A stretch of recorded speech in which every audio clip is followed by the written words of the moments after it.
Selamat pagi, Assalamualaikum warahmatullahi wabarakatuh. Perkenalkan saya Burhanuddin, mahasiswa dari Stikes Wirausaha Yogyakarta, lintas jalur keperawatan S1, akan mempresentasikan artikel jurnal tentang percutaneous coronary intervention sebagai tindakan emergensi pada kasus infak miokard akut akibat trauma tumpul toraks. Baik, jurnal ini ditulis oleh Nini Ambarsari dan Nisa Darmayanti Rianto dari Stikes Hang Tuah Surabaya. Ya, nanti ada latar belakang, metode penelitian, hasil pembahasan, kesimpulan, dan ucapan terima kasih. Lalu di latar belakang, trauma tumpul torak mengakibatkan jantung dan arteri koroner mengalami trauma. Hal ini terjadi akibat mekanisme deselerasi secara cepat dan mengakibatkan terjadi robekan pada organ jantung dan sekitarnya. Oklusi arteri koroner atau IMA akibat trauma tumpul toraks membawa risiko yang signifikan terhadap morbiditas dan mortalitas. Penata laksanaan acute coronary syndrome dengan trauma tumpul toraks atau tanpa trauma pada prinsipnya sama, yaitu saat terjadi ST elevasi atau STEMI, maka harus dilakukan segera revaskularisasi, salah satunya dengan dilakukan terapi PCI. Lalu di sini peneliti menggunakan metode penelitian literatur review, di mana penelitian ini dipakai untuk mengumpulkan data atau sumber yang berhubungan dengan topik dari berbagai sumber seperti jurnal, buku, internet, dan daftar pustaka yang lainnya.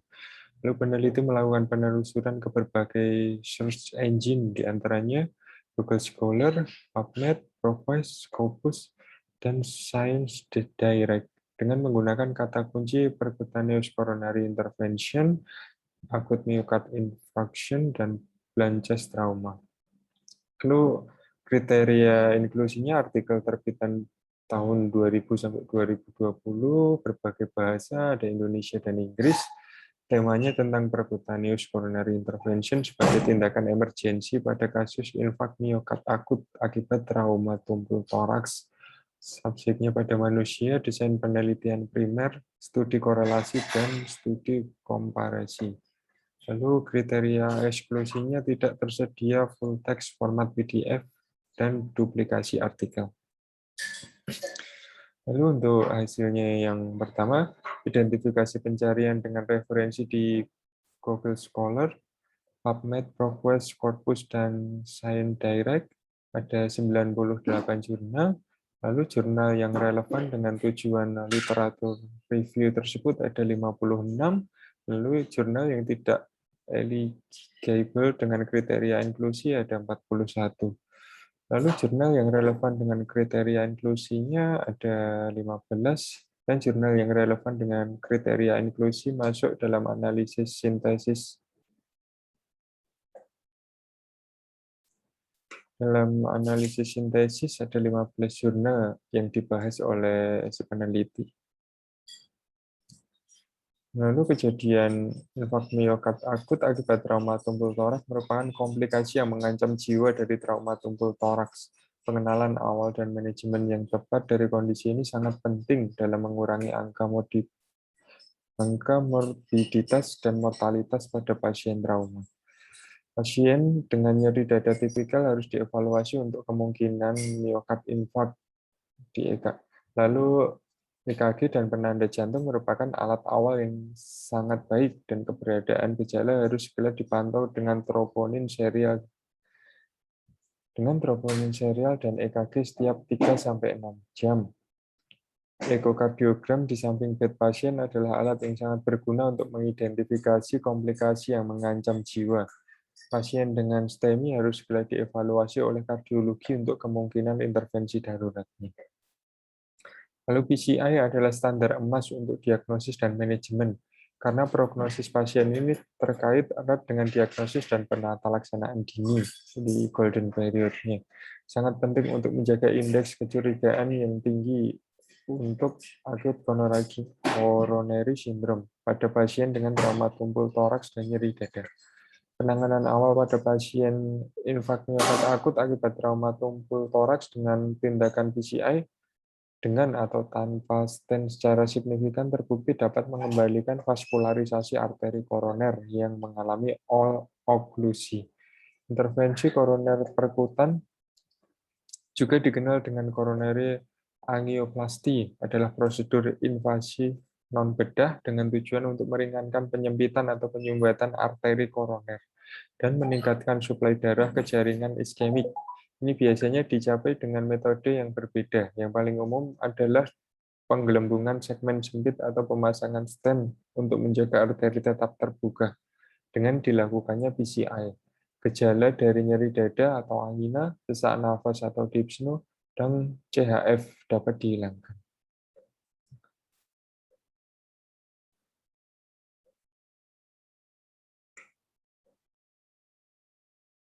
Lalu manajemen untuk IMA sendiri akibat trauma tumpul toraks secara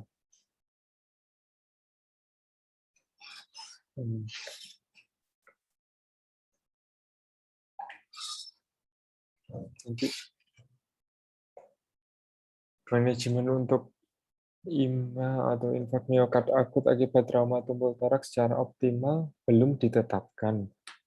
Hal ini disebabkan oleh insiden yang jarang pada kasus tersebut membuat skala uji klinis menjadi luas dan sulit.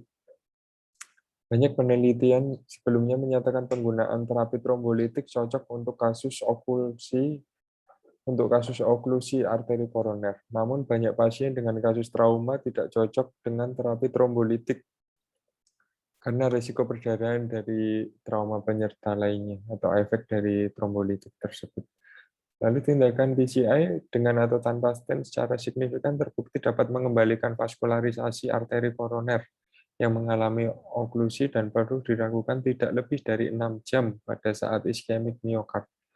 Reperfusi arteri koroner yang cepat yang berhubungan dengan infak arteri merupakan sebuah kunci penting pada penanganan infak miokard akut dan dapat meminimalkan kerusakan miokard serta mengurangi peningkatan angka morbiditas dan mortalitas pada pasien IMA akibat trauma tumpul toraks. Menurut Capodano, dibandingkan dengan metode konservatif, yaitu dengan fibrinolitik terapi atau trombolisis terapi, primary PCI lebih efektif dalam penanganan myocardial infarction dengan ST segmen elevasi.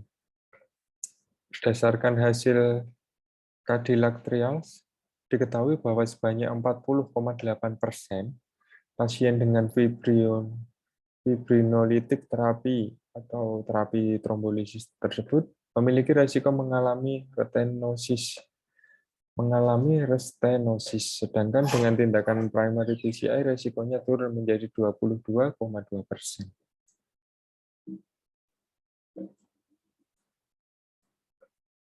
Lalu untuk kesimpulannya, kasus infak miokard akut akibat trauma tumpul toraks jarang terjadi di sini, tapi dapat mengancam jiwa. Tindakan emergensinya PCI efektif dilakukan dan merupakan terapi yang aman untuk kasus infak miokard akut akibat trauma tumpul toraks. Tindakan emergensi percutaneous coronary intervention atau PCI menjadi pilihan terbaik untuk pasien tanpa disertai dengan pendarahan pada organ lain. Baik, terima kasih. Sekian presentasi dari saya. Bila ada salah-salah kata, saya mohon maaf. Assalamualaikum warahmatullahi wabarakatuh.